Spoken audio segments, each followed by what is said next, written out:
श्री समस्त हनुमान तालीम मित्र मंडळ ओंडी SD ग्रुप 111 संतपेठ पंढरपूर यांच्या वतीने संतपेठ भागात स्वच्छता अभियान राबवण्यात आले। कार्यक्रमाचे अध्यक्ष पंढरपूर नगर परिषदेचे सफाई मुकादम श्री दत्ता चंदनशिवे हे होते।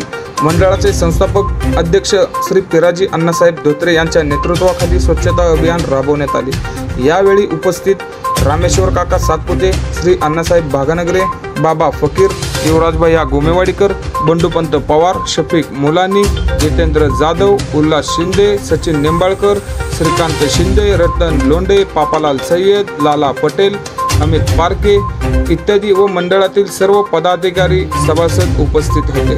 हे अभियान यशस्वी करण्याकरिता उत्सव अध्यक्ष श्री नवनाथ चव्हाण, अजय धोत्रे, अमित धोत्रे, धनंजय निंबाळकर, आकाश शिरगेरे, श्याम तुपसौंदर, दीपक धुमाळ, किशोर धोत्रे इत्यादींनी परिश्रम घेतले।